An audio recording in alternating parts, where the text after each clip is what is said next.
1.8평 독방, 감옥이 아닌 기도의 방, 누군가 널 위해 기도하네. 기도는 나의 힘이요, 방패다. 감옥은 인간의 끝이 아니라 하나님의 시작이다. 새벽 4시 서울구치소 3동. 복도에 밤새 깔린 냉기가 새벽 공기와 섞여 서서히 걷혔습니다.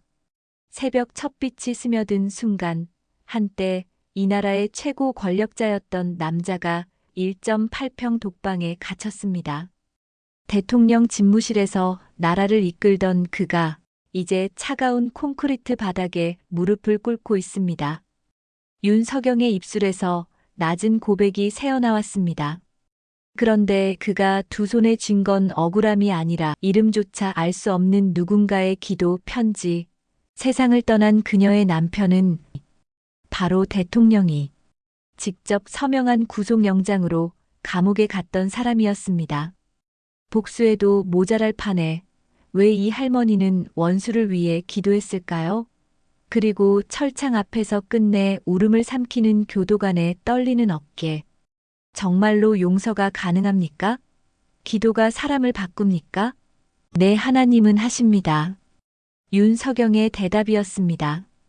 지금부터 여러분께 들려드릴 이야기는 단순한 감옥 이야기가 아닙니다. 이것은 인생의 가장 어두운 순간에 발견한 빛에 관한 이야기입니다. 오늘 이야기는 실화를 바탕으로 한 구성입니다.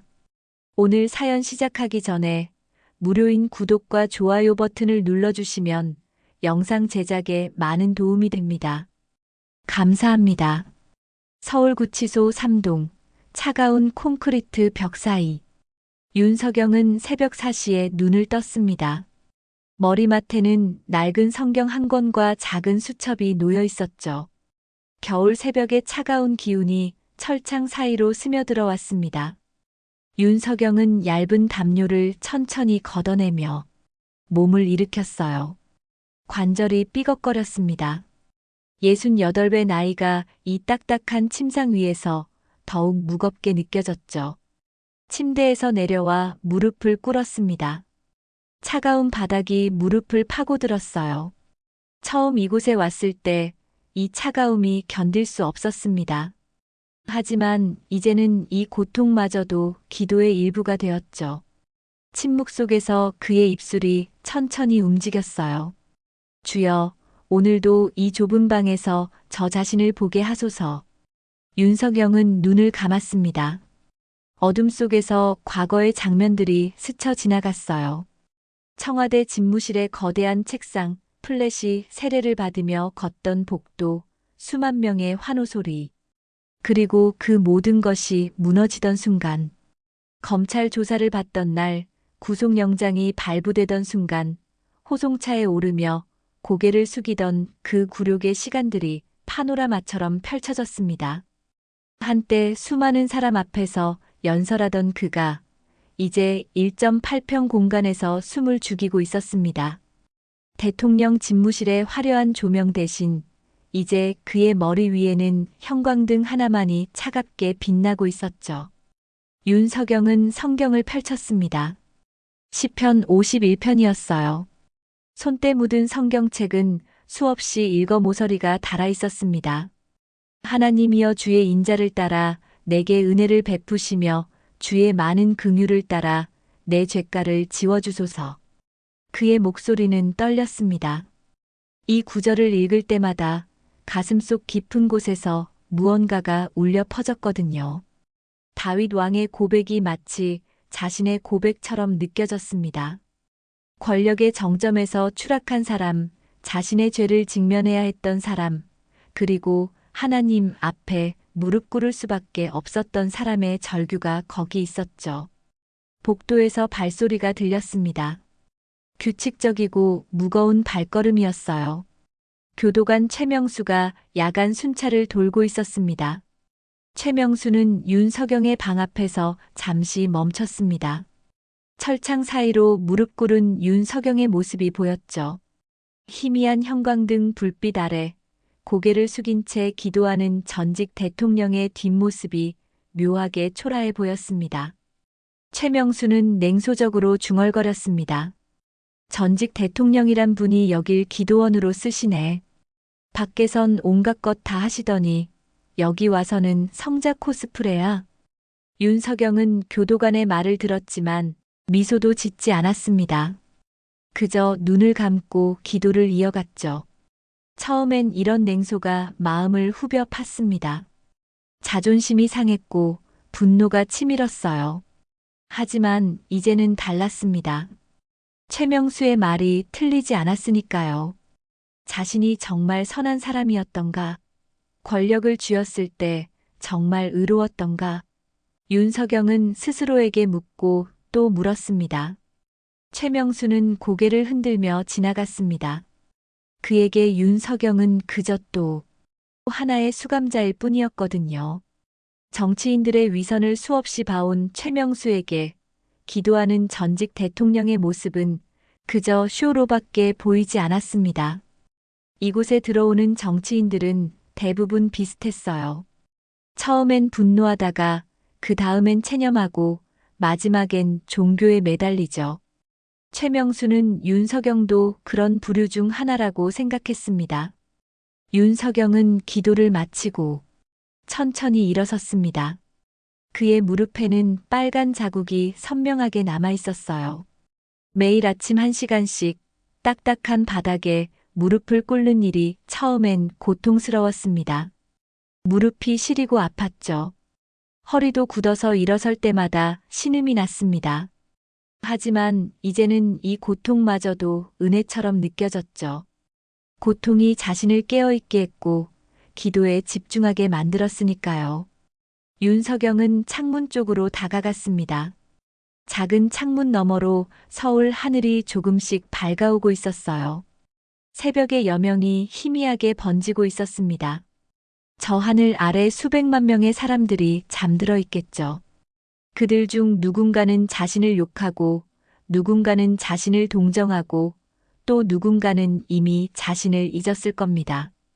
이곳이 감옥이라면 내 마음이 진짜 감옥이었겠지. 윤석영은 속으로 생각했습니다. 대통령으로 있을 때 그는 자유로웠을까요? 아닙니다. 권력의 무게, 사람들의 시선, 끝없는 의심과 경쟁, 배신에 대한 두려움. 그것들이 그를 더 단단히 가두고 있었거든요. 청와대는 넓었지만 그의 마음은 이 독방보다 더 좁았습니다. 수많은 사람에 둘러싸여 있었지만 진정으로 마음을 나눌 사람은 없었죠. 오히려 이 1.8평의 공간이, 이 좁은 독방이 그에게 진짜 자유를 선물하고 있었습니다. 벽 틈으로 스며드는 새벽 햇살이 성호를 그리듯 비쳤습니다. 빗줄기가 바닥에 십자가 모양을 만들어냈죠. 윤석영은 그 빛을 바라보며 다시 무릎을 꿇었습니다. 눈물이 볼을 타고 흘러내렸어요. 이 눈물이 슬픔 때문인지 감사함 때문인지 후회 때문인지 윤석영 스스로도 알 수 없었습니다. 아마 그 모든 것이 뒤섞인 눈물이었을 겁니다. 주님, 제가 여기 있습니다. 벌거벗은 모습 그대로 아무것도 숨길 것 없이 여기 서 있습니다. 그의 목소리는 작았지만 그 어느 때보다 진실했습니다. 수만 명 앞에서 했던 연설보다, 기자들 앞에서 했던 발표보다, 국회에서 했던 답변보다 이 순간의 고백이 더 무거웠거든요. 그때는 항상 무언가를 감추고 있었습니다. 말의 포장지로 진실을 가렸죠. 하지만 지금 이 새벽 기도 속에서만큼은 그 어떤 가면도 쓸 수 없었습니다. 시계가 새벽 5시를 가리켰습니다. 곧 기상시간이었죠. 윤석영은 수첩을 펼쳐 오늘의 기도 제목을 적었습니다. 최명수 교도관을 위하여. 그의 마음에 평안이 있기를. 그는 자신을 냉소적으로 바라보는 교도관을 위해 기도했습니다. 자신을 비난하는 사람들을 위해, 자신을 배신한 측근들을 위해, 그리고 자신으로 인해 고통받았을 모든 이들을 위해 기도했죠. 이름도 얼굴도 모르는 하지만 자신 때문에 상처받았을 그 모든 영혼을 위해 기도했습니다. 복도에 전등이 일제히 켜졌습니다. 하루가 시작된 거예요. 철문이 열리는 소리, 교도관들의 목소리, 다른 수감자들의 발소리가 들려왔습니다. 일상이 시작되는 소리였죠. 윤석영은 성경과 수첩을 정리하며 속삭였습니다. 이곳이 감옥이 아니라 기도의 성전이 될지도 모르겠습니다. 아니, 이미 성전입니다. 그의 눈빛에는 이상한 평화가 깃들어 있었습니다. 한때 나라를 이끌었던 사람, 권력의 정점에 있었던 사람이 이제 1.8평 독방에서 진정한 자유를 발견하고 있었습니다. 이것이 형벌일까요? 아니면 은혜일까요? 윤석영은 아직 그 답을 완전히 알지 못했습니다. 하지만 한 가지는 확실했죠.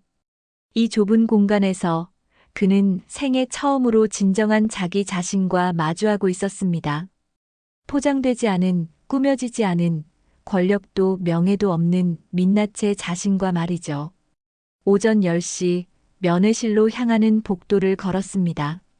교도관의 안내를 받아 윤석영은 천천히 발걸음을 옮겼어요. 복도 양쪽으로 다른 수감자들의 시선이 느껴졌습니다. 어떤 이는 호기심 어린 눈빛으로, 어떤 이는 적대적인 눈빛으로 바라봤죠. 윤석영은 고개를 숙인 채 걸었습니다. 전직 대통령이라는 꼬리표가 이곳에서는 오히려 짐이었어요. 면회실 문이 열렸습니다. 투명한 유리창 너머로 박동현 변호사가 앉아 있었어요. 박동현은 윤석영과 30년 지기였습니다. 검사 시절부터 함께 일했고 윤석영이 정계에 입문했을 때도 곁을 지켰죠. 하지만 지금 유리창 너머 앉아 있는 박동현의 얼굴에는 피로가 가득했습니다. 머리카락 사이로 흰머리가 부쩍 늘었고 눈가의 주름도 깊어진 것 같았어요. 윤석영은 수화기를 들었습니다. 박동현도 반대편에서 수화기를 들었죠. 얼굴이 많이 여위었네. 박동현의 목소리에는 걱정이 묻어났습니다. 윤석영은 쓸쓸하게 웃었어요. 이곳의 밥이 맛이 없어서 그런가 봐. 자네는 어떤가? 요즘 많이 바쁘지? 바쁘지. 자네 사건 때문에 정신없어. 항소심 준비하느라 밤을 새우고 있네. 박동현은 서류 가방에서 몇 장의 서류를 꺼냈습니다. 윤석영은 그 서류들을 바라봤지만 예전처럼 집중이 되지 않았어요. 법적 공방, 항소 전략, 증거 자료. 그런 것들이 이제는 멀게만 느껴졌습니다. 세상이 많이 변했어. 박동현이 조심스럽게 말을 꺼냈습니다. 여론이 좋지 않아. 언론에서는 매일 자네 이야기를 다루고 있고 사람들은 글쎄 자네를 용서할 생각이 없어 보여. 윤석영은 고개를 끄덕였습니다. 예상했던 일이었어요. 권력의 정점에서 추락한 사람에게 세상은 가혹했죠. 동정보다는 비난이, 이해보다는 심판이 먼저였습니다. 알고 있네. 내가 그럴 만한 일을 했으니까. 윤석영의 목소리는 담담했습니다. 박동현은 놀란 표정으로 윤석영을 바라봤어요. 이전의 윤석영이었다면 절대 이런 말을 하지 않았을 겁니다. 항변하고 변명하고 자신의 정당성을 주장했겠죠. 하지만 지금 유리창 너머의 윤석영은 달랐습니다. 하지만 누군가는 자네를 위해 기도하고 있대. 박동현이 조심스럽게 말했습니다. 윤석영은 고개를 들었어요. 기도요? 누가? 서울 모 교회에서 말이야. 매일 새벽마다 자네를 위해 기도하는 할머니가 있다더군. 이름도 밝히지 않고 그저 새벽 기도회 때마다 자네를 위해 중보기도를 하신대. 윤석영은 잠시 말문이 막혔습니다. 기도라니. 자신을 욕하는 사람, 비난하는 사람은 수없이 많았지만 자신을 위해 기도하는 사람이 있다는 사실이 믿기지 않았어요. 그게 정말인가? 담임 목사님께 직접 들었네. 80이 넘으신 할머니인데 매일 새벽 5시에 교회에 나오셔서 자네를 위해 기도하신대. 자네가 누군지도 모르시고 자네가 무슨 일을 했는지도 관심 없으시대. 그저 감옥에 갇힌 사람을 위해 기도해야 한다는 마음으로 매일 나오신대. 박동현의 말을 듣는 동안 윤석영의 눈가가 뜨거워졌습니다. 유리창이 흐릿하게 보였어요. 박동현은 윤석영의 변화를 놓치지 않았습니다. 영, 자네, 괜찮은가? 윤석영은 고개를 돌렸습니다. 눈물을 보이고 싶지 않았어요. 하지만 눈물은 멈추지 않았습니다. 권력의 정점에 있을 때 수많은 사람이 그를 따랐습니다. 그를 지지한다고, 그를 사랑한다고 말했죠. 하지만 그가 무너지자 모두 떠났어요. 배신했고 등을 돌렸습니다. 그런데 이제 이름도 모르는 할머니가, 자신이 누군지도 모르는 할머니가 자신을 위해 기도하고 있다니. 도연아, 나는 그럴 자격이 없는 사람이야. 윤석영의 목소리가 떨렸습니다. 내가 무슨 짓을 했는지 자네도 알잖아. 나는 사람들을 이용했고 권력을 남용했어. 나를 믿었던 사람들을 배신했지. 그런데 누가 나를 위해 기도한다고? 그게 바로 은혜 아닌가, 영. 박동현이 조용히 말했습니다. 자격이 있어서 받는 게 아니라 자격이 없는데도 받는 것. 그게 진짜 은혜지. 윤석영은 수화기를 쥔 손에 힘을 주었습니다. 박동현의 말이 가슴을 파고들었어요. 은혜. 얼마나 오랫동안 그 단어를 잊고 살았을까요? 권력을 쥐었을 때 모든 것이 당연했습니다. 사람들의 충성, 성공, 명예. 그 모든 것이 자신의 능력으로 얻은 것이라 생각했죠. 하지만 지금 이 순간 깨닫습니다. 자신은 아무것도 가진 것이 없었다는 것을요. 면회 시간이 끝났습니다. 교도관이 문을 두드렸어요. 박동현은 일어서며 마지막으로 말했습니다. 영, 견뎌내게. 자네를 위해 기도하는 사람이 있다는 걸 잊지 말게. 윤석영은 고개를 끄덕였습니다. 수화기를 내려놓고 일어섰어요. 유리창 너머로 박동현이 손을 흔들었습니다. 윤석영도 손을 들어 작별 인사를 했죠. 독방으로 돌아오는 길, 윤석영의 발걸음은 무거웠습니다. 하지만 가슴 속에는 묘한 온기가 퍼지고 있었어요. 이름도 모르는 할머니의 기도. 그 기도가 지금 이 순간 차가운 복도를 걷는 자신을 따뜻하게 감싸고 있었습니다.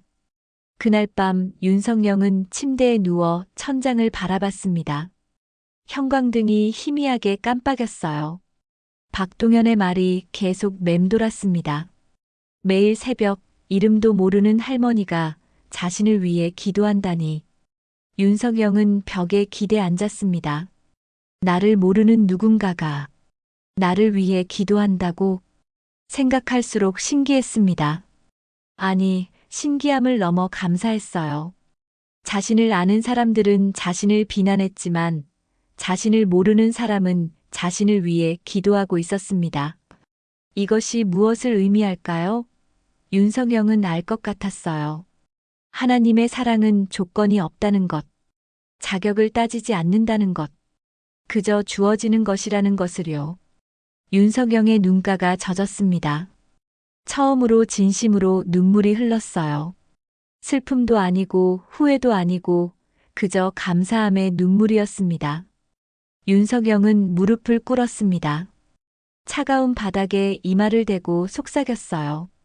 주여, 그 이름 모를 손길을 축복하소서.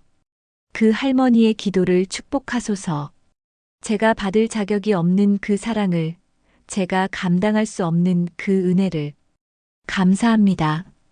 밤은 깊어갔지만 윤석영의 기도는 계속되었습니다.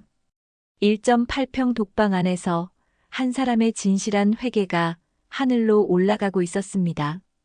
일요일 아침이 밝았습니다. 구치소 안에도 주일은 찾아왔어요. 윤석영은 다른 수감자들과 함께 복도에 줄을 섰습니다. 예배당으로 향하는 줄이었죠. 모두 20명 남짓 되는 수감자들이 말없이 서 있었습니다. 어떤 이는 진심으로 예배를 드리러 가는 것이었고, 어떤 이는 그저 독방에서 벗어나고 싶어서 나온 것이었어요. 교도관 최명수가 앞장서서 걸었습니다. 그의 표정은 여전히 무뚝뚝했어요. 최명수에게 일요일 근무는 반갑지 않았습니다. 예배 시간만 되면 수감자들을 통제하기 더 까다로워졌거든요. 종교의 자유라는 명목 아래 그들은 평소보다 더 많은 것을 요구했죠. 예배당 문이 열렸습니다. 생각보다 아담한 공간이었어요. 낡은 나무 의자들이 줄지어 놓여 있었고 앞쪽에는 작은 강단과 십자가가 있었습니다. 창문으로 들어오는 햇살이 십자가를 비추고 있었죠. 윤석영은 그 빛을 보며 가슴이 뭉클했습니다. 청와대 예배당보다 훨씬 작고 초라했지만 이곳이 더 거룩하게 느껴졌어요. 수감자들이 자리에 앉았습니다. 윤석영은 뒷자리에 조용히 앉았어요. 눈에 띄고 싶지 않았습니다. 하지만 몇몇 수감자들은 이미 그를 알아봤죠. 수군거리는 소리가 들렸습니다. 저 사람 전직 대통령 아냐? 맞아. TV에서 맨날 나오던 사람이야. 여기서 예배를 드리네. 웃기는 일이야. 윤석영은 고개를 숙였습니다. 부끄러움이 밀려왔어요. 저들의 말이 틀리지 않았으니까요. 자신이 여기 앉아 있는 것 자체가 우스꽝스러운 일이었습니다. 예배당 문이 다시 열렸습니다. 이선희 간호사가 들어왔어요. 쉰이 넘어 보이는 여성이었습니다. 머리에는 흰머리가 섞여 있었고 얼굴에는 온화한 미소가 있었죠. 이선희는 구치소에서 15년째 근무하고 있었습니다. 수많은 수감자를 만났고 그들의 아픔을 곁에서 지켜봤어요. 그 중에는 진심으로 회개하는 사람도 있었고 그저 형량 감면을 위해 연기하는 사람도 있었습니다. 이선희는 강단 앞에 섰습니다. 손에는 낡은 묵주를 들고 있었어요. 그 묵주는 이선희의 어머니가 물려준 것이었습니다. 어머니는 평생 이 묵주를 손에서 놓지 않았죠. 돌아가시기 전 이선희에게 이것을 쥐어주며 말씀하셨습니다. 이 묵주로 죄인들을 위해 기도하렴. 그들도 하나님의 자녀니까. 이선희는 수감자들을 둘러봤습니다. 한 명 한 명의 얼굴을 천천히 바라봤어요. 살인자도 사기꾼도 절도범도 그리고 권력을 남용한 정치인도 있었습니다. 하지만 이선희의 눈에는 그들 모두가 하나님의 자녀로 보였어요. 오늘 찬송은 네 주를 가까이입니다. 이선희의 목소리는 부드러웠습니다. 수감자들이 찬송가를 펼쳤어요. 낡은 찬송 가책은 여기저기 해졌고 어떤 페이지는 찢어져 있었습니다. 이선희가 먼저 부르기 시작했죠. 네 주를 가까이 하게 함은 십자가 짐 같은 고생이나. 그 목소리가 예배당을 채웠습니다. 몇몇 수감자들이 따라 부르기 시작했어요. 어떤 이는 눈을 감고 어떤 이는 눈물을 흘리며 불렀습니다. 윤석영도 떨리는 목소리로 따라 불렀어요. 네 주를 가까이 하게 함은 네 주를 가까이. 목이 메었습니다. 이 찬송을 부르는 것이 이렇게 어려울 줄 몰랐어요. 대통령 시절 여러 번 이 찬송을 불렀습니다. 국가 조찬 기도회에서, 교회 방문 때, 크리스마스 행사에서. 그때는 그저 의례적으로 불렀죠. 하지만 지금은 달랐습니다. 한 소절 한 소절이 가슴을 후볐어요. 십자가 짐 같은 고생이나 내 일생 소원은. 윤석영의 눈에서 눈물이 흘렀습니다. 십자가 짐 같은 고생. 자신의 인생이 바로 그것이었습니다. 권력을 위해, 명예를 위해, 성공을 위해 짊어진 무거운 짐들. 그것이 자신을 짓눌렀고 결국 무너뜨렸죠. 하지만 이제 그 짐을 내려놓고 있었습니다. 이 좁은 예배당에서 죄수복을 입은 채로 진짜 십자가를 발견하고 있었어요. 찬송이 계속되었습니다. 예배당 안이 은혜로 가득 찼어요. 수감자들의 목소리가 하나로 합쳐졌습니다. 그 순간만큼은 그들이 죄수가 아니라 하나님 앞에 선 자녀였어요. 바로 그때였습니다. 예배당 뒤쪽 문이 쾅 하고 닫혔어요. 교도관 최명수가 문을 박차고 들어온 것이었습니다. 그의 얼굴은 붉게 상기되어 있었어요. 조용히 해. 복도까지 다 들린단 말이야. 최명수의 목소리가 예배당을 가득 채웠습니다. 수감자들이 움찔했어요. 찬송이 뚝 끊겼습니다. 정적이 흘렀죠. 이선희는 최명수를 바라봤습니다. 그의 눈빛에는 분노가 가득했어요. 여긴 교회가 아니라 감옥이야.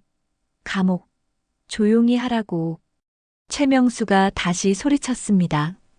그는 이 소란이 싫었어요.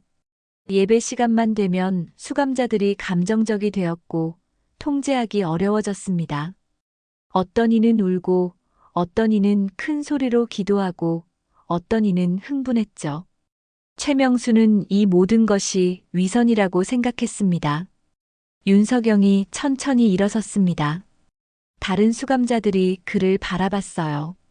윤석영은 최명수를 똑바로 바라보며 말했습니다. 감옥이라도 주님은 계시지요. 그의 목소리는 떨렸지만 확신에 차 있었습니다. 최명수는 순간 말문이 막혔어요. 윤석영의 눈빛이 진심이었기 때문입니다. 거기에는 위선도 연기도 없었습니다. 그저 순수한 믿음만이 있었죠. 감옥이든 궁전이든 광야든 주님은 계십니다. 이곳도 예배당이 될 수 있습니다. 윤석영은 계속 말했습니다. 최명수는 뭐라 대꾸하지 못했어요. 화가 났지만 동시에 몸과 마음 한구석이 흔들렸습니다. 저 노인의 눈빛이 자신의 마음을 파고들었거든요. 최명수는 거칠게 문을 열고 나갔습니다. 쿵 소리를 내며 문이 닫혔어요. 예배당 안에 다시 정적이 흘렀습니다. 이선희가 부드럽게 말했습니다. 계속 찬송하시죠. 우리의 예배를 멈추지 맙시다. 찬송이 다시 시작되었습니다. 이번에는 더 조용하지만 더 간절하게 불렀어요. 윤석영도 자리에 앉아 찬송을 불렀습니다. 눈물이 계속 흘렀지만 그는 닦지 않았어요. 이 눈물마저도 예배의 일부였으니까요. 그날 밤 최명수는 잠들지 못했습니다. 순찰을 돌며 계속 생각했어요. 윤석영의 말이 귓가에 맴돌았습니다. 감옥이라도 주님은 계시지요. 최명수는 코웃음을 쳤습니다. 하지만 웃음이 나오지 않았어요. 오히려 가슴 한구석이 답답했습니다. 최명수는 윤석영의 독방 앞에 섰습니다. 철창 사이로 무릎 꿇고 기도하는 윤석영이 보였어요. 새벽 2시가 넘은 시간이었는데도 저 노인은 기도하고 있었습니다. 최명수는 그 모습을 한참 바라봤습니다. 저게 연기일까, 진심일까? 최명수는 알 수 없었습니다. 하지만 한 가지는 확실했어요. 자신의 마음 어딘가가 아주 미세하게 흔들리고 있었습니다. 월요일 아침 진료실 복도에서 윤석영은 이선희 간호사와 마주쳤습니다. 정기 건강검진을 받기 위해 나온 길이었어요. 이선희는 윤석영을 보자 잠시 머뭇거렸습니다. 뭔가 전하고 싶은 게 있는 듯 했죠. 윤석영은 조용히 기다렸습니다. 윤석영 씨, 잠깐 이쪽으로 오시겠어요? 이선희가 조심스럽게 말했습니다. 윤석영은 그를 따라 진료실 구석으로 갔어요. 교도관들의 시선이 닿지 않는 곳이었습니다. 이선희는 가방에서 작은 보자기를 꺼냈어요. 낡은 천으로 정성스럽게 쌓여 있었습니다. 이걸 당신께 전해드리라고 하셨어요. 이선희가 보자기를 건넸습니다. 윤석영은 조심스럽게 받아들었어요. 천을 풀자 낡은 성경책이 나왔습니다. 검은 가죽 표지는 세월의 흔적으로 달아 있었고 모서리는 해져 있었죠. 표지 안쪽에는 작은 글씨로 이름이 적혀 있었습니다. 김문석. 그리고 그 아래 1998년이라는 숫자가 희미하게 보였어요. 이게 뭡니까? 윤석영이 물었습니다. 목소리가 떨렸어요. 이선희는 미소 지으며 답했습니다. 성경이에요. 정명옥 할머니께서 당신께 전해달라고 하셨어요. 정명옥 할머니요? 윤석영은 그 이름을 처음 들었습니다. 낯설었지만 동시에 묘하게 친근하게 느껴졌어요. 하지만 표지에 적힌 이름 김문섭이라는 이름이 가슴을 후볐습니다. 어디선가 들어본 이름 같았거든요. 이선희는 고개를 끄덕였습니다. 네. 시골 교회에 다니시는 분이에요. 80이 넘으셨는데 매일 새벽마다 당신을 위해 기도하신대요. 이 성경은 할머니의 남편분이 사용하시던 거래요. 돌아가시기 전까지 손에서 놓지 않으셨대요. 윤석영은 성경책을 손에 쥐었습니다. 성경이 묵직했어요. 무게 이상의 것이 느껴졌습니다. 누군가의 평생이 담긴 물건이었으니까요. 페이지를 넘기자 여기저기 밑줄이 그어져 있었고 여백에는 작은 글씨로 메모가 빼곡했습니다. 손때가 묻어 누렇게 변한 페이지들이 수많은 이야기를 품고 있었죠. 왜? 저를 위해 기도하시는 거죠? 저는 할머니를 알지도 못하는데요. 윤석영의 목소리가 떨렸습니다. 이선희는 잠시 망설이다가 말했어요. 할머니께서는 이렇게 말씀하셨어요. 감옥에 갇힌 사람은 누구든 하나님의 자녀라고. 그들을 위해 기도하는 것이 성도의 의무라고요. 할머니는 당신이 누구인지, 무슨 죄를 지었는지 관심이 없으세요. 그저 한 영혼을 위해 기도하고 계실 뿐이에요. 윤석영은 성경을 가슴에 꼭 안았습니다. 이 낡은 책이 얼마나 큰 사랑을 담고 있는지 알 것 같았어요. 이선희는 윤석영의 어깨를 가볍게 두드렸습니다. 할머니께서 전하라고 하신 말씀이 있어요. 하나님은 당신을 포기하지 않으셨다고. 이 성경을 읽으며 기도하면 당신의 기도가 하늘에 닿을 거라고요. 그리고 이 성경이 남편분에게 위로가 되었듯이 당신에게도 위로가 될 거라고 하셨어요. 그날 저녁 윤석영은 독방에서 성경을 펼쳤습니다. 형광등빛 아래서 페이지들이 부드럽게 빛났어요. 시편을 펼쳤습니다. 곳곳에 밑줄이 그어져 있었고 여백에는 메모가 적혀 있었죠. 1998년 4월 21일. 오늘도 이곳에서 주님을 만났습니다. 고통 속에서도 주님은 살아계십니다. 윤석영은 숨이 멎는 것 같았습니다. 1998년. 그 시절이 떠올랐어요. 검찰총장으로 있을 때였습니다. 정치 탄압이 심했던 때였죠. 야당 인사들을 수사하고 구속했던 시절이었습니다. 윤석영도 그 과정에 깊이 관여했어요. 다른 페이지를 넘겼습니다. 또 다른 메모가 있었어요. 1998년 7월 15일. 집사람이 면회를 왔습니다. 눈물을 참는 그 모습이 가슴 아팠습니다. 주님, 제 아내를 지켜주소서. 윤석영의 손이 떨렸습니다. 김문석. 그 이름이 이제 선명하게 기억났어요. 50대 후반의 야당 의원이었죠. 정권에 비판적이었고 민주화를 외쳤습니다. 그래서 윤석영은 그를 수사 대상으로 삼았어요. 증거는 미약했지만 구속영장을 청구했고 법원은 받아들였습니다. 성경을 더 넘겼습니다. 마지막 페이지 근처에 또 다른 메모가 있었어요. 2000년 12월 5일. 출소했습니다. 3년 만에 다시 보는 하늘입니다. 주님, 저를 이곳에 보내신 이들을 용서하게 하소서. 저를 심판한 이들을 미워하지 않게 하소서. 윤석영은 더 이상 읽을 수 없었습니다. 눈물이 쏟아져 글씨가 보이지 않았어요. 자신이 감옥에 보낸 사람이, 자신 때문에 고통받은 사람이 자신을 용서하고 있었습니다. 아니, 용서를 넘어 자신을 위해 기도하고 있었어요.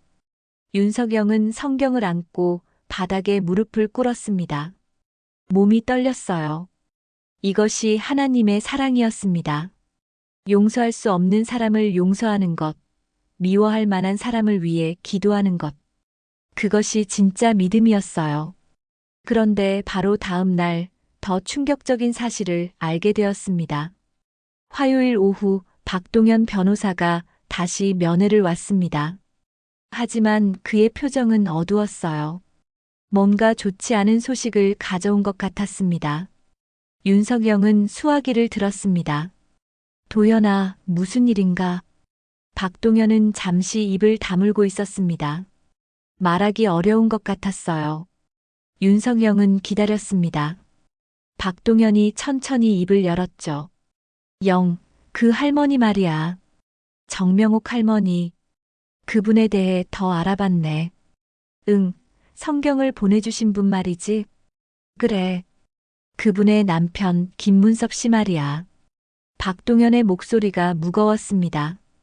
윤석영은 이미 알고 있었지만 입을 다물고 들었어요. 자네가 검찰총장 시절에 구속시킨 사람이야. 정치적 탄압이었지. 증거도 불충분했어. 그런데 자네가 서명한 구속영장으로 3년간 복역했네. 그 과정에서 건강을 잃었고 출소 후 5년 만에 돌아가셨어. 박동현의 말이 계속되었습니다. 윤석영은 이미 성경의 메모들로 그 이야기를 알고 있었어요. 하지만 직접 듣는 것은 달랐습니다. 칼로 가슴을 베는 것처럼 아팠죠. 들리나? 그러니까 그 할머니가 매일 기도하는 사람이 자신의 남편을 감옥에 보낸 사람이란 말이야. 박동현의 목소리가 떨렸습니다. 윤석영은 눈을 감았어요. 알고 있네. 어제 성경을 읽고 알게 되었어. 뭐라고? 박동현이 놀라 물었습니다. 윤석영은 천천히 말했어요. 그 성경에 김문섭 씨의 메모가 있었네. 감옥에서 쓴 일기 같은 거였어. 그분이 얼마나 고통스러웠는지, 그런데도 하나님을 의지했는지, 그리고 나를 용서하려 했는지 알게 되었지. 윤석영의 목소리가 끊어졌습니다. 박동현은 말없이 윤석영을 바라봤어요. 면회가 끝나고 독방으로 돌아왔습니다. 윤석영은 성경을 다시 펼쳤어요. 김문섭의 메모들이 이제 다르게 보였습니다. 이것은 단순한 기록이 아니었어요. 한 사람의 신앙 고백이었고 용서의 여정이었으며 사랑의 증거였습니다. 윤석영은 벽에 기대앉아 성경을 가슴에 안았습니다. 눈물이 쏟아졌어요. 이제야 깨달았습니다. 하나님의 사랑이 얼마나 큰지를, 용서가 얼마나 강력한지를, 그리고 자신이 얼마나 큰 죄를 지었는지를. 하나님, 이건 벌이 아니라 은혜였군요. 윤석영은 속삭였습니다. 자신이 이곳에 온 것은 형벌이 아니었어요. 은혜였습니다. 자신의 죄를 깨닫게 하는 진정한 회개로 이끄는 은혜였습니다. 정명옥 할머니의 기도가, 김문섭의 용서가 바로 그 은혜였어요. 윤석영은 성경을 펼쳐 읽기 시작했습니다. 김문섭이 밑줄 그은 구절들을 따라 읽었어요. 그 사람의 눈으로, 그 사람의 마음으로 성경을 읽었습니다. 그리고 처음으로 하나님의 말씀이 진짜로 마음에 들어왔습니다. 밤은 깊어갔지만 윤석영은 성경을 놓지 않았습니다. 눈물로 페이지를 적시며 한 장 한 장 넘겼어요. 회개의 눈물이었고 감사의 눈물이었으며 동시에 부끄러움의 눈물이었습니다. 수요일 아침 식사 시간이었습니다. 윤석영은 다른 수감자들과 함께 식당에 앉아 있었어요. 차가운 식판 위에는 보리밥과 된장찌개, 그리고 김치 몇 조각이 놓여 있었습니다. 평소처럼 조용한 아침이었죠. 윤석영은 숟가락을 들어 밥을 떴어요. 그때였습니다. 식당 한쪽에 걸린 텔레비전에서 뉴스가 흘러나왔어요. 아나운서의 목소리가 식당을 가득 채웠습니다. 전직 대통령 윤석영 씨의 측근이었던 김재훈 전 비서실장이 오늘 검찰에 출두해 충격적인 진술을 했습니다. 재임 시절 비자금 조성과 관련해 윤석영의 손이 멈췄습니다. 숟가락이 식판에 떨어졌어요. 철컹하는 소리가 식당에 울렸습니다. 다른 수감자들이 일제히 텔레비전을 바라봤죠. 화면에는 김재훈의 모습이 나왔어요. 고개를 숙인 채 검찰청사로 들어가는 모습이었습니다. 김 전 실장은 윤 전 대통령이 직접 비자금 조성을 지시했다고 진술한 것으로 알려졌습니다. 또한 기업으로부터 수십억 원대 뇌물을 받았다는 의혹도. 윤석영은 화면을 똑바로 바라볼 수 없었습니다. 김재훈. 15년을 함께 일했던 사람이었어요. 검사 시절부터 동료였고 대통령이 되었을 때 가장 신뢰하며 곁에 둔 사람이었습니다. 그가 지금 자신을 배신하고 있었어요. 수감자들의 웅성거림이 커졌습니다. 누군가 윤석영을 힐끗 쳐다봤어요. 어떤 이는 비웃는 표정이었고 어떤 이는 동정하는 듯 했습니다. 윤석영은 고개를 숙였어요. 식욕이 완전히 사라졌습니다. 역시 다 똑같아. 누군가 중얼거렸습니다. 윤석영은 그 말을 들었지만 아무 반응도 하지 않았어요. 차가운 보리밥을 한술 떠서 입에 넣었습니다. 넘기기가 힘들었죠. 목이 메었어요. 식사를 마치고 독방으로 돌아왔습니다. 윤석영은 침대에 앉아 김문섭의 성경을 펼쳤어요. 손이 떨렸습니다. 화가 났고 배신감이 밀려왔으며 동시에 깊은 허무함이 엄습했습니다. 자신이 그토록 신뢰했던 사람이 등을 돌렸어요. 아니, 어쩌면 처음부터 진심이 아니었을지도 모릅니다. 윤석영은 성경을 내려놓았습니다. 기도하고 싶었지만 기도가 나오지 않았어요. 마음이 너무 혼란스러웠습니다. 지난 며칠간 느꼈던 평안이 산산조각 나는 것 같았죠. 점심시간이 지나고 오후가 되었습니다. 교도관 최명수가 독방 문을 열었어요. 윤석영, 운동 시간이야. 윤석영은 일어서서 복도로 나왔습니다. 운동장으로 가는 길 최명수가 나지막이 말했어요. 뉴스 봤어. 측근이 배신했더군. 윤석영은 대답하지 않았습니다. 최명수는 계속 말했어요. 당신도 결국 다 똑같잖아. 사람 믿으면 안 돼. 권력 있을 때는 충성하는 척하다가 무너지면 바로 등 돌리지. 세상이 다 그렇더라고. 최명수의 목소리에는 냉소가 담겨 있었습니다. 하지만 동시에 뭔가 아픔 같은 것도 느껴졌어요. 윤석영은 걸음을 멈추고 최명수를 바라봤습니다. 교도관님도 배신당한 적이 있으십니까? 최명수는 순간 표정이 굳었습니다. 윤석영의 질문이 예상 밖이었거든요. 최명수는 잠시 망설이다가 입을 열었어요. 10년 전에 말이야. 내가 믿었던 동료가 나를 배신했어. 부정부패 의혹을 나한테 뒤집어 씌우더라고. 결국 그 일로 승진도 못하고 여기 구치소에 배치됐지. 최명수의 목소리가 낮아졌습니다. 윤석영은 처음으로 최명수의 아픔을 보았어요. 그래서 더 이상 사람을 믿지 않게 되었습니다. 최명수가 덧붙였습니다. 윤석영은 고개를 끄덕였어요. 이해할 수 있었습니다. 배신의 아픔을, 신뢰가 무너지는 고통을. 자신도 지금 똑같이 겪고 있었으니까요.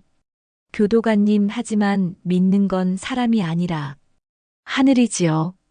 윤석영이 조용히 말했습니다. 며칠 전 자신이 했던 말이었어요. 최명수는 쓴웃음을 지었습니다. 그런 말하기는 쉽지. 막상 배신당하면 그렇게 생각할 수 있나? 윤석영은 잠시 침묵했습니다.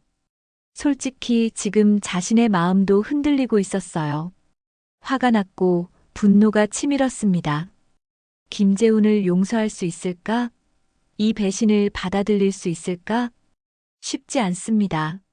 제 마음도 지금 무너지고 있으니까요. 윤석영이 솔직하게 말했습니다. 최명수는 의외라는 표정을 지었어요. 위선적인 답변을 예상했는데 윤석영은 자신의 약함을 인정하고 있었습니다. 하지만 그래도 하늘은 저를 배신하지 않았습니다. 사람들은 떠났지만 하나님은 여전히 이곳에 계시니까요. 윤석영의 목소리는 떨렸지만 확신이 담겨 있었습니다. 최명수는 말없이 윤석영을 바라봤어요. 저 노인이 진심인지 아직도 연기인지 알 수 없었습니다. 하지만 한 가지는 느낄 수 있었어요. 저 사람도 지금 고통스러워하고 있다는 것을요. 운동장에 도착했습니다. 윤석영은 천천히 걸었어요. 하늘을 바라봤습니다. 구름 사이로 햇살이 비치고 있었죠.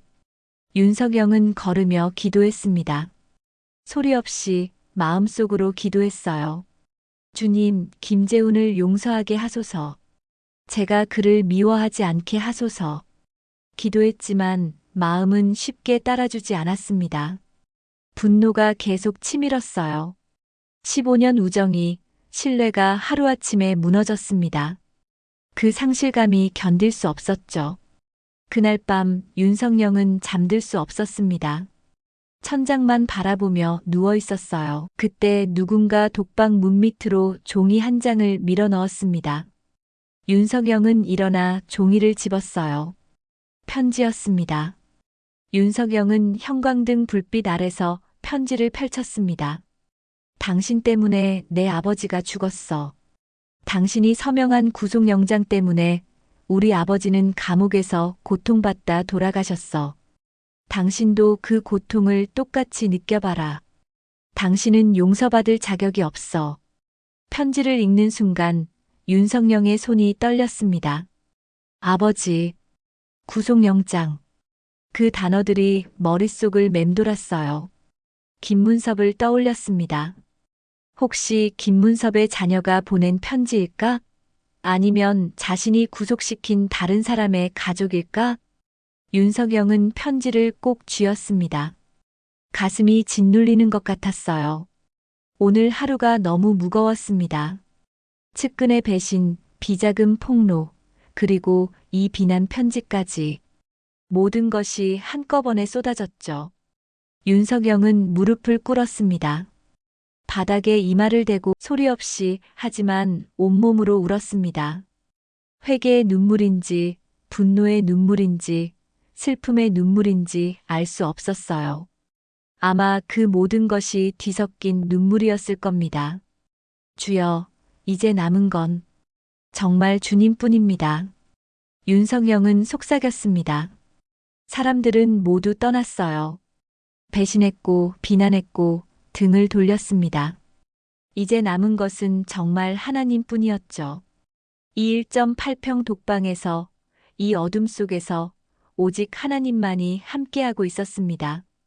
밤은 깊어갔지만 윤석영의 기도는 계속되었습니다. 혼란스러웠고 고통스러웠지만 그는 기도를 멈추지 않았어요. 이것이 마지막 희망이었으니까요.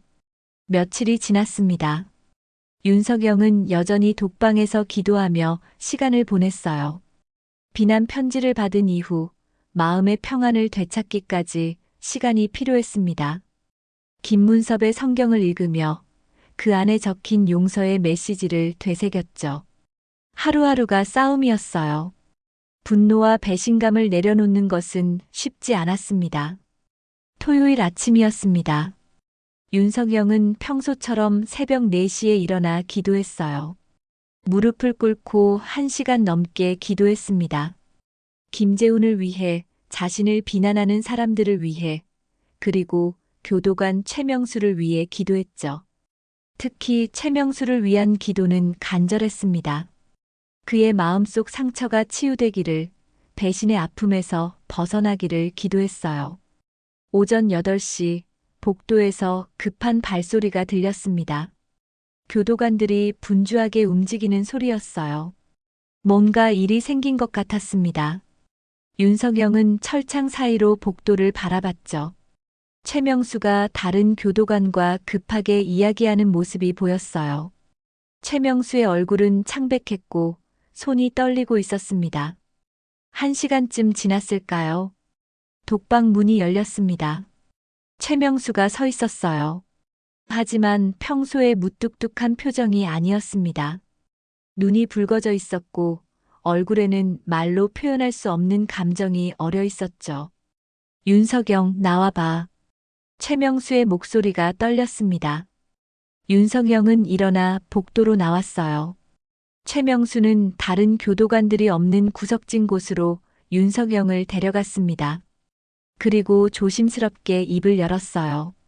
저기, 내가 할 말이 있어. 최명수는 평소와 달리 존댓말을 쓰지 않았습니다. 아니, 쓸 수 없는 상태였어요. 감정이 북받쳐 오르는 것 같았습니다.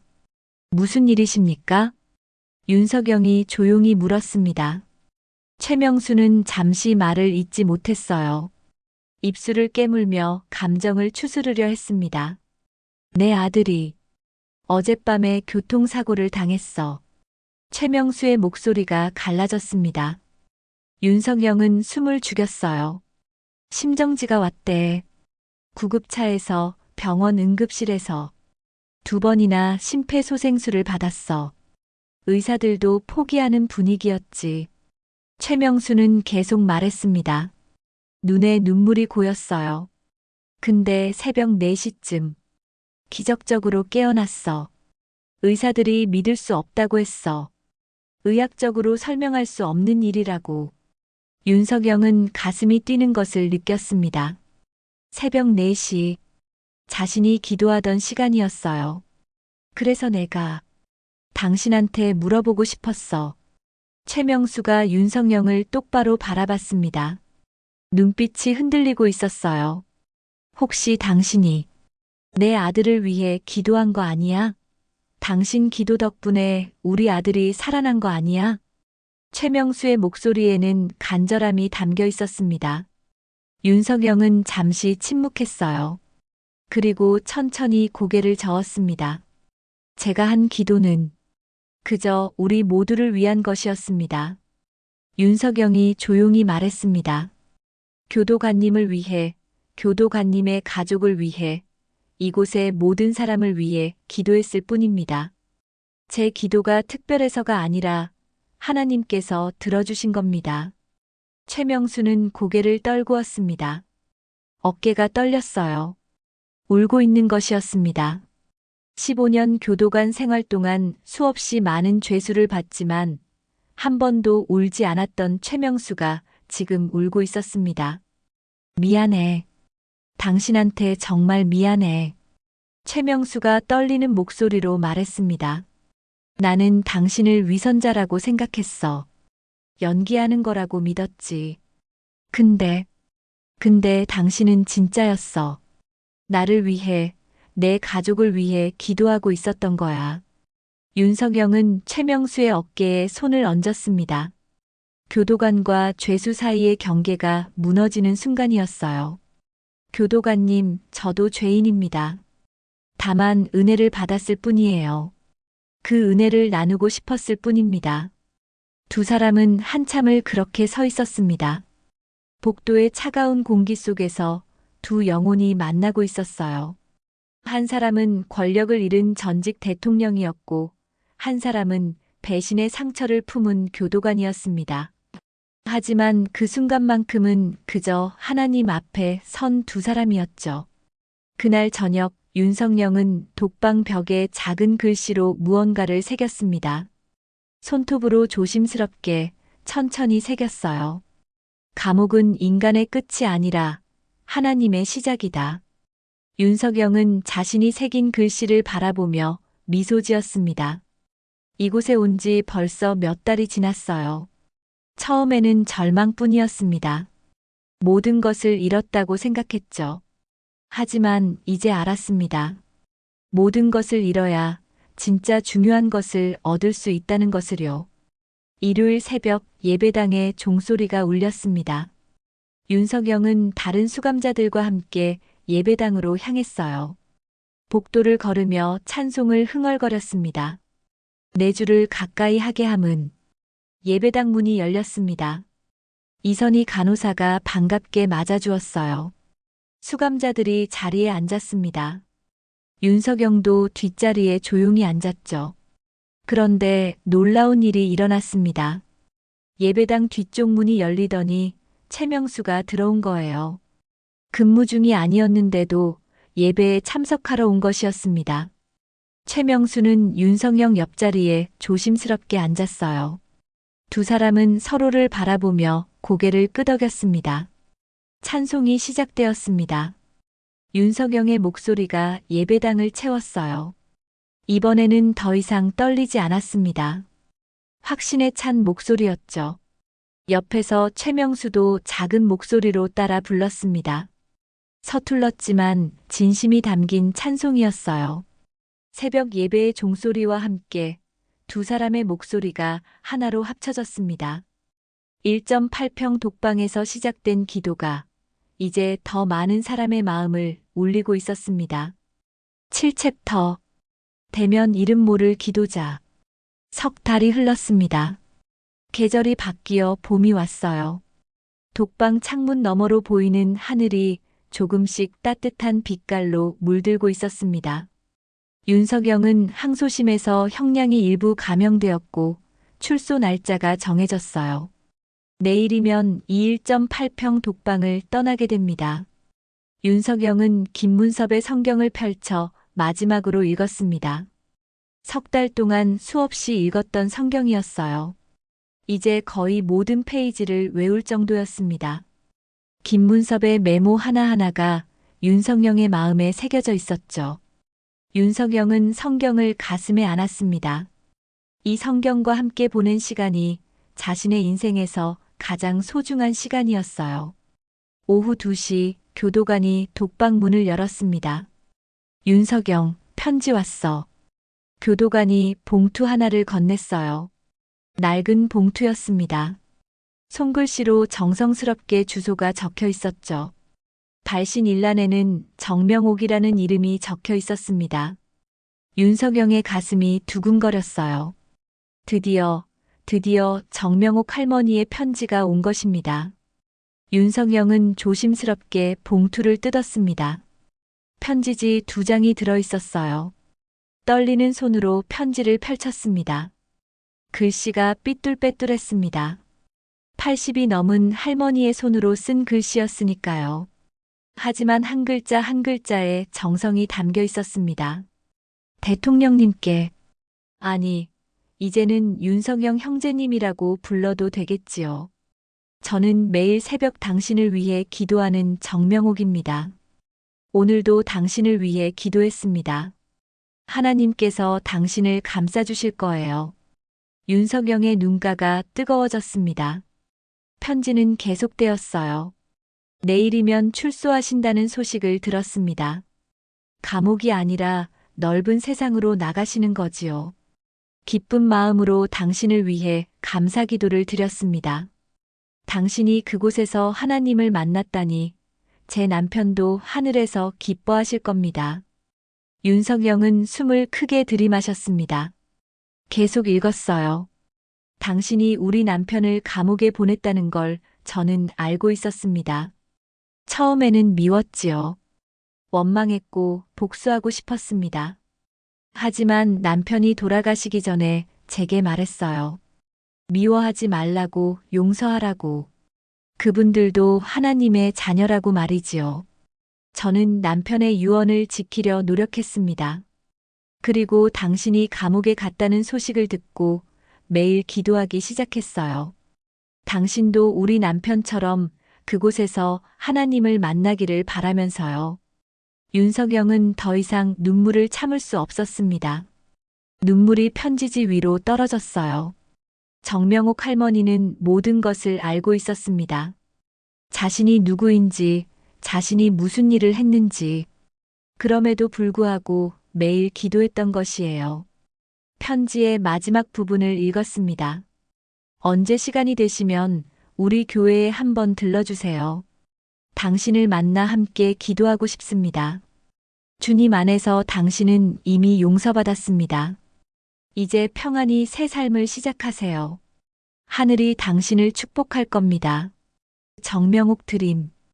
윤석영은 편지를 가슴에 안았습니다. 온몸이 떨렸어요. 이것이 진짜 용서였습니다. 조건 없는 값없이 주어지는 사랑이었죠. 윤석영은 바닥에 무릎을 꿇고 기도했습니다. 주님, 이 은혜를 제가 어떻게 갚아야 할까요?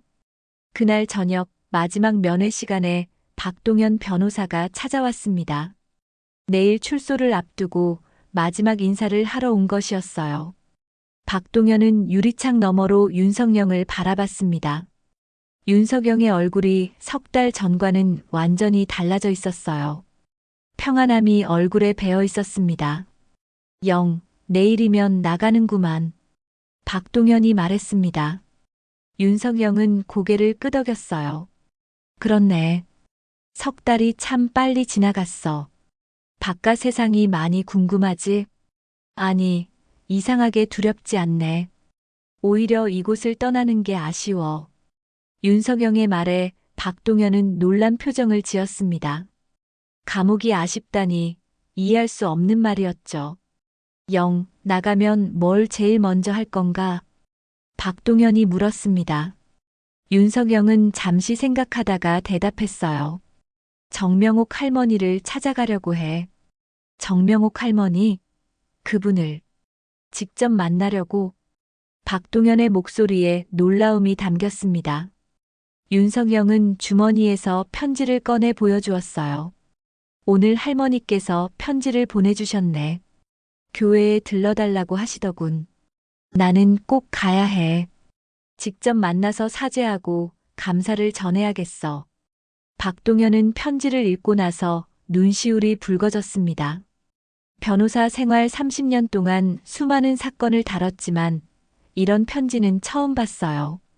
진정한 용서가 무엇인지 보여주는 편지였습니다.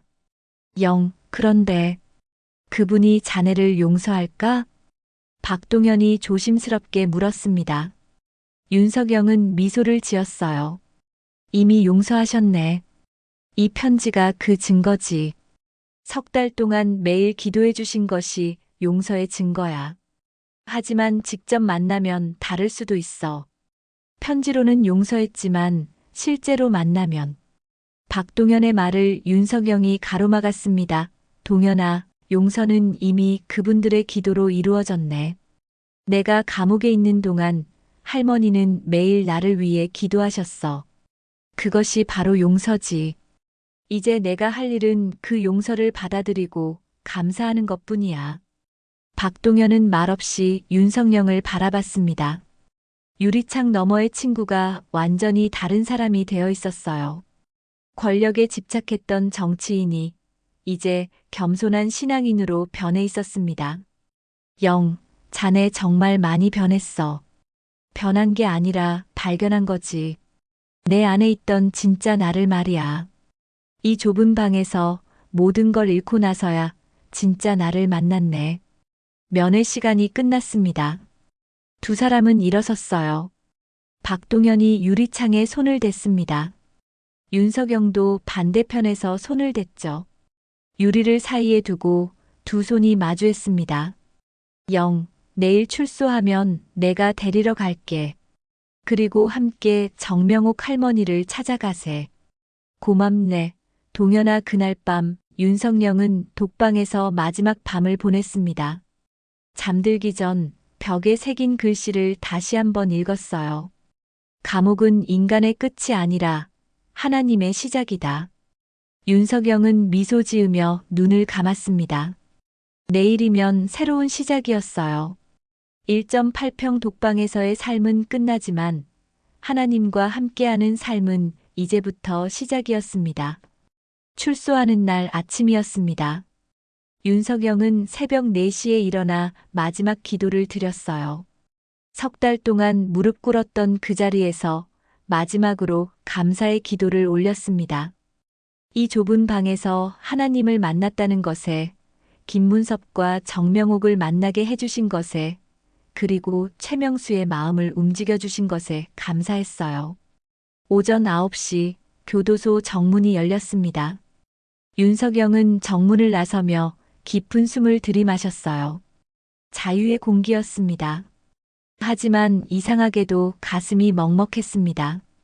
석 달 전 이곳에 들어올 때는 절망뿐이었는데 지금은 감사함으로 가득했으니까요. 박동현이 차를 세우고 기다리고 있었습니다. 윤석영은 차에 올랐어요. 박동현은 윤석영의 손을 꼭 잡았습니다. 영, 정말 수고했네. 아니야. 오히려 내 인생에서 가장 귀한 시간이었어. 두 사람은 시골로 향했습니다. 정명옥 할머니가 다니는 교회가 있는 마을이었어요. 서울에서 3시간 거리였습니다. 차창 밖으로 봄 풍경이 펼쳐졌죠. 노란 개나리꽃이 피어 있었고 초록빛 새싹이 돋아나고 있었습니다. 오후 1시쯤 작은 마을에 도착했습니다. 언덕 위에 하얀 첨탑이 보였어요. 교회였습니다. 차는 천천히 언덕을 올라갔습니다. 윤석영의 가슴이 빠르게 뛰었어요. 떨렸습니다. 드디어 정명옥 할머니를 만나게 되는 거예요. 교회 마당에 차가 멈췄습니다. 마당에는 한 할머니가 빗자루를 들고 낙엽을 쓸고 있었습니다. 허리가 굽어 있었고 흰머리가 햇살에 반짝였어요. 할머니는 천천히 정성스럽게 마당을 쓸고 있었습니다. 윤석영은 할머니에게 다가갔습니다. 발걸음이 무거웠어요. 몇 걸음 떨어진 곳에서 윤석영은 멈췄습니다. 그리고 조심스럽게 입을 열었어요. 할머니, 혹시 정명옥 권사님이십니까? 할머니가 빗자루를 들고 고개를 돌렸습니다. 주름진 얼굴에 온화한 미소가 번졌어요. 아이고, 세상에. 직접 오셨네. 윤석영은 할머니 앞에 무릎을 꿇었습니다. 갑자기 무릎을 꿇은 것이었어요. 할머니, 용서해 주십시오. 제가 할머니의 남편을 감옥에 보냈습니다. 윤석영의 목소리가 떨렸습니다. 정명옥 할머니는 빗자루를 내려놓고 윤석영 앞으로 다가왔습니다. 그리고 윤석영의 손을 잡았어요. 일어나세요. 저는 이미 다 용서했어요. 우리 남편이 하늘나라 가시기 전에 말씀하셨거든요. 미워하지 말라고, 그분들도 하나님의 자녀라고. 할머니의 말에 윤석영은 더 이상 참을 수 없었습니다. 할머니의 손을 잡고 소리내어 울었어요. 할머니는 윤석영의 등을 토닥여 주었습니다. 교회 안으로 들어가시죠. 함께 기도하고 싶어요. 세 사람은 교회 안으로 들어갔습니다. 작은 시골 교회였어요. 정명옥 할머니와 윤석영은 강단 앞에 나란히 무릎을 꿇었습니다. 박동현도 뒤에서 조용히 무릎을 꿇었어요. 잠시 후 정명옥 할머니가 조용히 말했습니다. 대통령님, 하나님은 감옥에 갇히신 적이 없어요. 당신이 무릎 꿇은 그 자리가, 그 1.8평 독방이, 거기가 바로 성전이었어요. 할머니의 말에 윤석영은 눈을 감았습니다. 그렇습니다. 맞는 말이었어요. 그렇습니다, 할머니. 제 인생의 가장 좁은 방이 가장 넓은 하늘이었습니다. 세 사람은 한참을 함께 기도했습니다. 햇살이 창문을 통해 들어와 세 사람을 비쳤습니다. 마치 하나님의 임재가 그곳에 함께하는 것 같았죠. 기도를 마치고 일어섰을 때였습니다. 박동현의 휴대전화가 울렸어요. 박동현은 전화를 받더니 얼굴이 굳어졌습니다. 통화를 끝내고 박동현은 윤석영을 바라봤어요. 영, 검찰에서 연락이 왔네. 추가 의혹이 불거졌대. 새로운 증거가 나왔다고. 다시 조사를 받아야 할 것 같아. 박동현의 목소리에는 걱정이 가득했습니다. 재구속 가능성을 암시하는 말이었어요. 정명옥 할머니도 놀란 표정을 지었습니다. 윤석영은 잠시 침묵했습니다.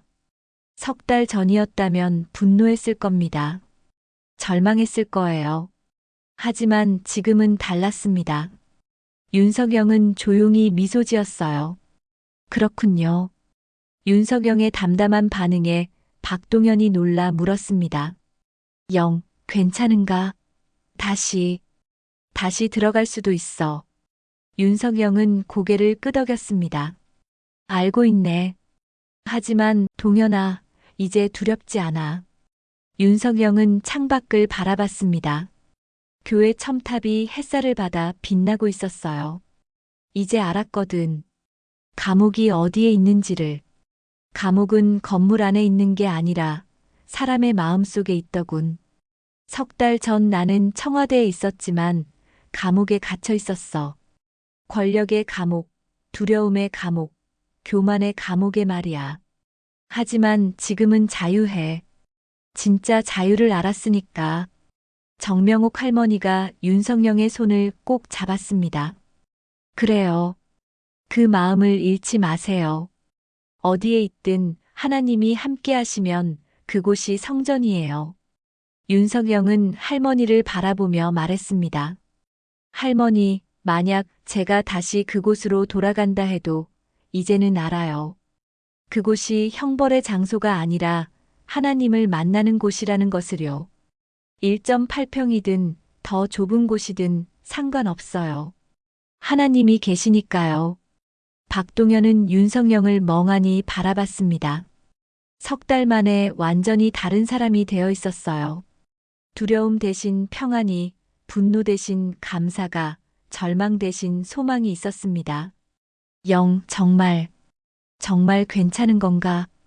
괜찮네. 아니, 괜찮은 정도가 아니야. 담대해. 이제 무엇도 두렵지 않아. 윤석영은 김문섭의 성경을 가슴에 안았습니다. 김문섭도 감옥에서 이런 평안을 느꼈을 거예요. 그래서 자신을 용서할 수 있었을 겁니다. 그 평안이 지금 자신에게도 있었습니다. 동현아, 검찰에 전화해주게. 언제든 출두하겠다고. 조사받을 준비가 되어 있다고 말이야. 영, 하지만. 걱정하지 마. 나는 이제 준비가 되어 있어. 무슨 일이 일어나든 하나님이 함께 하시니까. 교회 마당에서 작별 인사를 나눴습니다.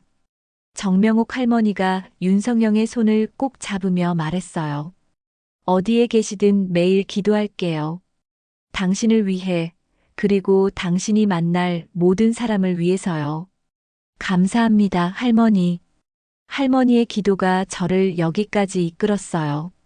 앞으로도 그 기도가 저를 지켜줄 거예요. 차가 출발했습니다. 윤석영은 뒤를 돌아봤어요. 정명옥 할머니가 손을 흔들고 있었습니다.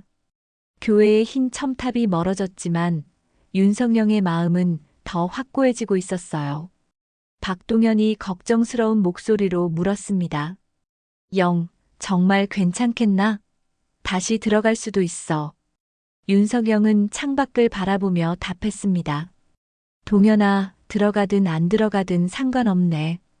중요한 건 내가 어디에 있느냐가 아니라 누구와 함께 있느냐니까. 하나님이 함께 하시면 감옥도 성전이 되더군. 그걸 배웠어.